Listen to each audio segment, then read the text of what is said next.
মইনাহঁত কি খবৰ তোমালোকৰ? ভালনে? ভালে থাকিবা দেই। মোৰ স্বাস্থ্যটো ভালে ৰাখিলেহে তোমালোকৰ বেমাৰ নহ'ব, হয়নে? গতিকে তোমালোকলৈ মই আজি এটা নতুন সাধু কথা লৈ আহিছোঁ। যেতিয়া বাদশাহ আকবৰে ভাৰতত শাসন কৰি আছিল সেই সময়ৰ কথা। আকবৰক জানানে? তোমালোকে বুৰঞ্জী পঢ়িলে গম পাবা। সম্ৰাট আকবৰ, বাদশাহ আকবৰ। আজিকে আগৰ দিনত ৰজা মহাৰাজা বুলি কৈছিল, বাদশাহ কৈছিল আৰু সম্ৰাট কৈছিল। সম্ৰাট আকবৰে এদিন চিকাৰলৈ গৈছিল। সৈন্য সামন্ত বহুত লৈ গৈছিল আৰু কিহেৰে গৈছিল? ঘোঁৰাৰে। ঘোঁৰাত উঠি গৈ আছে বহুত দূৰ গৈ গৰমৰ দিন কণ্ঠ শুকাই গৈছে পিয়াহত। ক'তো বিচাৰি নাপায় অৰণ্যত পানী। তাৰপিছত কি কৰিলে? এতিয়া ক'ত পানী খায়? এইবুলি আকবৰে গাঁৱৰ বাটেদি যাবলৈ ধৰিলে। কিজানিবা গাঁৱত পানী পাওঁৱে। ইমান পিয়াহ লাগিছে, ঘোঁৰাৰো পিয়াহ লাগিছে, সৈন্য সামন্তৰ লাগিছে আৰু সম্ৰাট আকবৰৰো কণ্ঠ শুকাই গৈছে।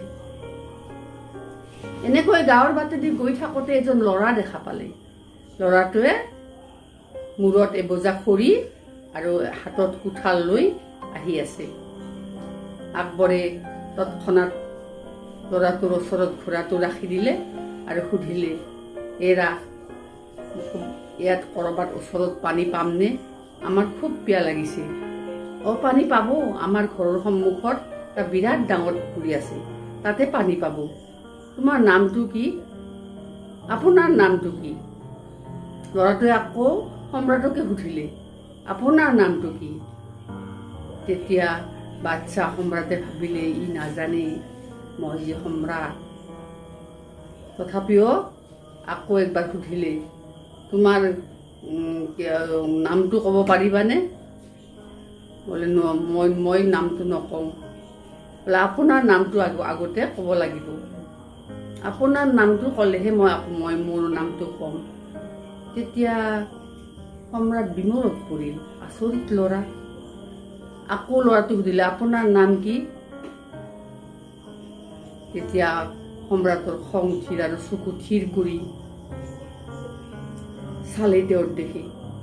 ক'লে, মই নাজানো, ময়ো নাজানো মোৰ নাম। মুঠতে ইমান সাহস। ৰজা আচৰিত হ'ল। এনেকুৱা ল'ৰাটো দেখিলে কিন্তু দুখীয়া ল'ৰা যেন পায়, কিন্তু বুদ্ধি হ'লে আচৰিত, খুব বুদ্ধিদীপ্ত। গতিকে ক'লে, তেনেহ'লে পানী ক'ত পাম? বোলে গৈ থাকক। কিমান দূৰ? বোলে ঘোঁৰাত গ'লে ওচৰ আৰু খোজকাঢ়ি গ'লে দূৰ। তেতিয়া সম্ৰাটে এজন সৈন্যক ক'লে, ল'ৰাটো ঘোঁৰাত তুলি ল, আমি গৈ থাকোঁ। তেতিয়া সোনকালে পালে ল'ৰাটোৰ ঘৰৰ সন্মুখত এটা ডাঙৰ পুখুৰী। জাপ মাৰি ল'ৰাটো নামিল আৰু ঘৰলৈ দৌৰ মাৰিলে। ঘৰৰ পৰা এটা কলহ আনিলে। আনি কলহটোৰে পানী আনি প্ৰথমতে সম্ৰাটক যিমান পাৰে খোৱালে। সম্ৰাটৰ পানীৰ পিয়াহ কমিল। তাৰপাছত খোৱালে এজনকৈ সৈন্যবিলাকক কলহেৰে। তাৰপিছত খোৱালে ঘোঁৰাবিলাকক। এনেকৈ ইমান ধুনীয়াকৈ অতিথি পৰায়ণ কৰিলে, অতিথি শুশ্ৰূষা কৰিলে। সম্ৰাটৰ খুব ভাল লাগিব। ইমান ভাল ল'ৰা, যদিও কিছুমান সৎ সাহস আছে, ল'ৰাটো নিশ্চয় ভালেই হ'ব। দুখীয়া হ'লেও ল'ৰাটো ভাল। তাৰপিছত ল'ৰাটোক কি কৰিলে? সম্ৰাটে হাতৰ পৰা আঙুঠি এটা খুলি ল'ৰাটোক পিন্ধাই দিলে। দি ক'লে, তুমি মোৰ দৰবাৰক যাব লাগিব। যদি কেতিয়াবা তোমাৰ বিপদ হয়, যদি কেতিয়াবা বিপদত পৰা, যদি কেতিয়াবা তোমাৰ আৰ্থিকভাৱে অসুবিধা হয়, তেতিয়া তুমি মোৰ দৰবাৰক যাবা আৰু সোণৰ আঙুঠিটো দেখুৱাবা, মই তেতিয়া তোমাক চিনি পাম। তাৰপিছত সম্ৰাট গুচি গ'ল সৈন্য সামন্তৰে আৰু ল'ৰাটো থাকিল গ'ল। বছৰ গৈ আছে। এনেতে ল'ৰাৰ তোৰ বাপেক মায়েক দুটা মৰিল। সি কোনো ৰকম কিবা কৰি খাই থাকিল, কাম কৰে, তথাপি তাৰ পেট নভৰে। এনেকৈ বহুদিন গৈ আছে, তাৰ মনত বৰ দুখ। তাৰপিছত কি কৰিলে, এদিন শুই থাকোঁতে তাৰ মনত পৰিল, মোক এদিন সৰুতে মই একদিন সম্ৰাট আকবৰক লগ পাইছিলোঁ। আকবৰে মোক কৈছিল বিপদ হ'লে মোৰ ওচৰলৈ যাবা। আঙুঠিটো আৰু ল'ৰাটোৱে লুকাই থৈছিল, খুব মৰম কৰি। সেই লুকাই থোৱা ঠাইৰ পৰা আঙুঠিটো উলিয়ালে আৰু কি কৰিলে, পিছদিনা পুৱাই যাত্ৰা কৰিলে আকবৰৰ ৰাজধানীলৈ। আকবৰৰ ৰাজধানী বহুত দূৰ। গৈ আছে 2 দিন 3 দিন লাগিছে, জিৰাই গৈ আছে। এদিন আকবৰৰ দৰবাৰত ৰাতিপুৱা উপস্থিত হ'ল। তেতিয়া দৰবাৰ চলি আছে। দৰবাৰ মানে কি, আজিকালি কেবিনেট বুলি কয় নহয়, মিটিং বুলি কয়, সেই সময়ত দৰবাৰ বুলি কৈছিল। গতিকে সম্ৰাট আকবৰৰ দৰবাৰ চলি আছে, গুণী জ্ঞানী বিদ্যাৰ লোক ভৰি আছে। ধুনীয়া ড্ৰেছ পিন্ধি ধুনীয়াকৈ দৰবাৰ চলি আছে, নানান ধৰণৰ আলোচনা বিলোচনা। এনেতে ল'ৰাটোৱে আকবৰক মাতিলে আৰু আঙুঠিটো দেখুৱালে। আঙুঠিটো দেখাৰ লগে লগে আকবৰৰ মনত পৰিল সেই ল'ৰাটোলৈ, পানী খোৱা ল'ৰাটোলৈ। আৰু ল'ৰাটোৰ প্ৰতি আকবৰৰ তেতিয়াৰ পৰা আকৰ্ষণ আছিল। নিশ্চয় ইয়াৰ বহুত প্ৰতিভা আছে লুকাই। তেতিয়া লগে আকবৰে দৰবাৰলৈ মাতি নি ল'ৰাটোক আসনত বহুৱালে। সকলোৱে আচৰিত হ'ল, কাপোৰে জিন গ'ল সভা। কি কথা, ইমান লেতেৰা কাপোৰ পিন্ধা এটা ল'ৰা, বাটৰুৱা ল'ৰা এটাক আমাৰ সম্ৰাট আকবৰে বহিবলৈ দিলে, কি আচৰিত, এনেকুৱা মানুহ থাকেনে? তাৰপাছত কি হ'ল, আকবৰৰ আৰু এটা কথা আছে, যেতিয়া দৰবাৰ শেষ হয় কিছুমান প্ৰশ্ন সুধে এই গুণী জ্ঞানী ব্যক্তিবিলাকক, আৰু প্ৰশ্ন যিয়ে উত্তৰ দিব পাৰে ভালকৈ তেতিয়া 1000টা সোণৰ মোহৰ দিয়ে। এইটো আকবৰৰ এটা প্ৰেৰণামূলক কথা আছিল, তেওঁ সেইটো কৰি ভাল পায়। গতিকে সিদিনাও ল'ৰাটো বহি আছে, তেতিয়া সেই সময়ত আলোচনা বিলোচনা শেষ হ'ল। এতিয়া কৈছে আকবৰে, বোলে মহাশয়সকল, এতিয়া মই 5টা প্ৰশ্ন ধৰিম আপোনালোকক। সেই 5টা প্ৰশ্নৰ উত্তৰ ভালকৈ দিলে মই 1000টা সোণৰ মুদ্ৰা দিম। আৰম্ভ হ'ল প্ৰশ্ন। সকলোৱে শুনিলে, হ'ব মহাৰাজ, আমি চেষ্টা কৰি চাম। প্ৰথম প্ৰশ্নটো হ'ল, 1 নম্বৰ প্ৰশ্ন, কি ফুল সবাতোকৈ দৰকাৰী আৰু ধুনীয়া? 2 নম্বৰ প্ৰশ্ন, কি দাঁত সবাতোকৈ দৰকাৰী আৰু ভাল? 3 নম্বৰ প্ৰশ্ন, কাৰ সন্তান সকলোতকৈ ওপৰত শ্ৰেষ্ঠ? 4 নম্বৰ প্ৰশ্ন, কোন ৰজা শ্ৰেষ্ঠ সকলোতকৈ ওপৰত আৰু দৰকাৰী?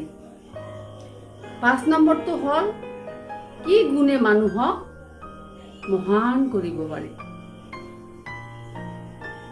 এটা এটাকৈ প্ৰশ্নৰ উত্তৰ দি আছে ব্যক্তিসকলে। কোনোবাই কৈছে ফুল হ'ল গোলাপ ফুল, পদুম ফুল, কেতেকী ফুল, এনেকৈ কৈছে আৰু বহুত নানান কৈছে। তাৰপিছত দাঁতৰ কথা কওঁতে সকলোৱে কৈছে প্ৰায়, বোলে হাতীৰ দাঁত খুব দৰকাৰী আৰু দেখিবলৈ ভাল। তাৰপিছত কৈছে 3 নম্বৰ প্ৰশ্নটো, বোলে কাৰ সন্তান বুলি কওঁতে কৈছে আপোনাৰ সন্তান মহাশয়, আপোনাৰ সন্তানে সকলোতকৈ ওপৰত আৰু শ্ৰেষ্ঠ। ৰজাক ভালৰি লগাবলৈও সেইটো কৈছে।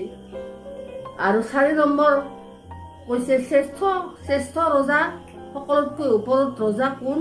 আপুনি মহাৰাজ। আৰু 5 নম্বৰ প্ৰশ্নটো হ'ল, কি গুণে মানুহক মহান কৰে?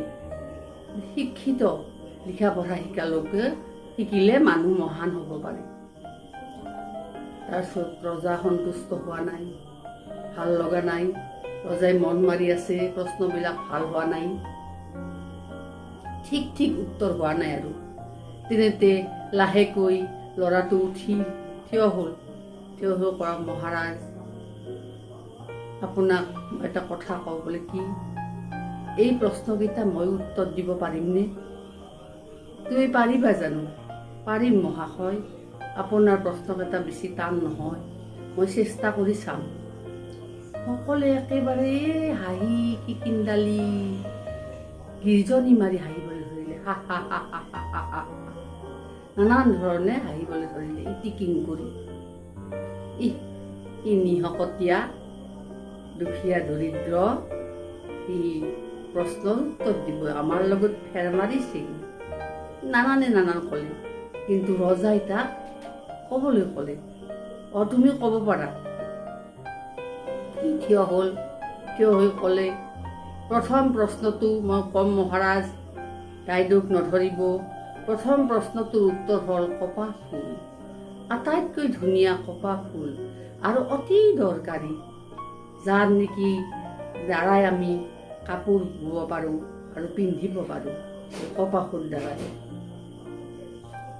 ২ নম্বৰ প্ৰশ্নটো হ'ল, এই যি হাল বাই নাঙলৰ দাঁত, ই বৰ ধুনীয়া আৰু দৰকাৰী, আৰু সেই নাঙলেৰে চহালেহে আমি শস্য হয় আৰু আমি খাব পাৰোঁ, গতিকে অতি দৰকাৰী। ৩ নম্বৰ প্ৰশ্নটো হ'ল, শ্ৰেষ্ঠ সন্তান বা সকলোৰে ওপৰত কি সন্তান ডাঙৰ? গাই গৰুৰ সন্তান মহাশয়।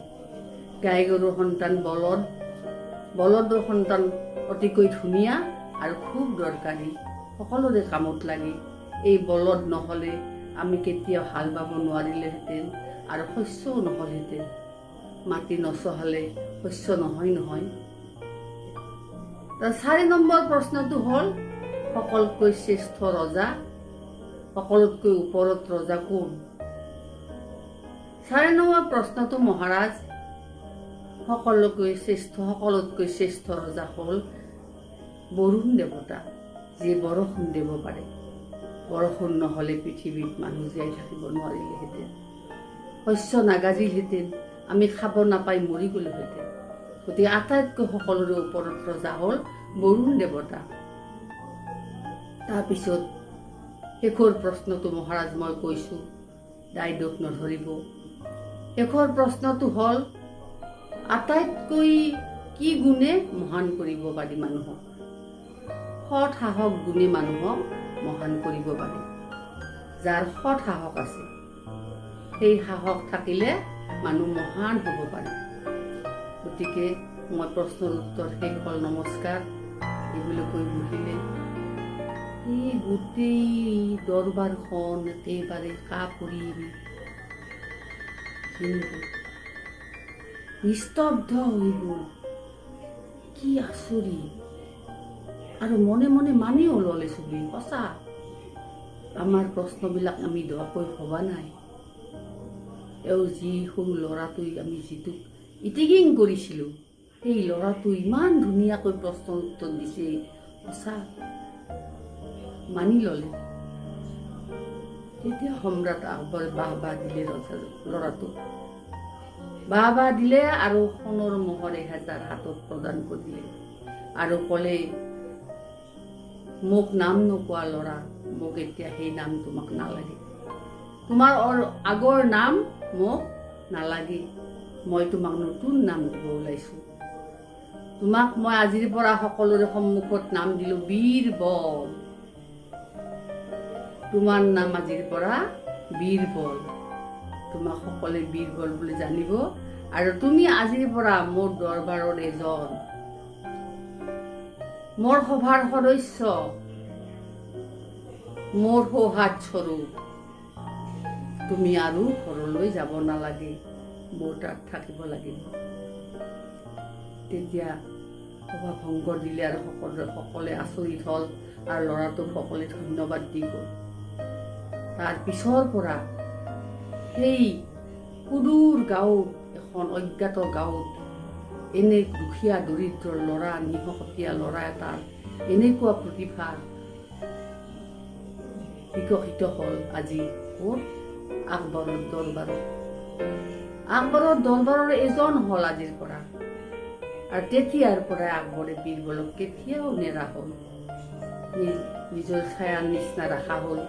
আৰু বিপদে আপদে নানান ধৰণৰ সমস্যা সমাধান কৰিবলৈ হ'লে কাক লাগিব? আকবৰক বীৰবলক লাগিব। কিন্তু বীৰবলৰ নাম আছিল, আগৰ নাম আছিল বীৰবলৰ বেলেগ, কিন্তু এতিয়া সেই বীৰবলৰ নাম হেনো তেওঁক নালাগে। গতিকে এতিয়াৰ পৰা তাৰ নাম বীৰবল হ'ল। আৰু সদায় ৰাজসভাৰ সুস্থ বঢ়াই থাকিল, নানান সমস্যা সমাধান কৰিলে, সম্ৰাট আকবৰক বিপদৰ পৰা উদ্ধাৰ কৰিলে বহু কেইবাৰ।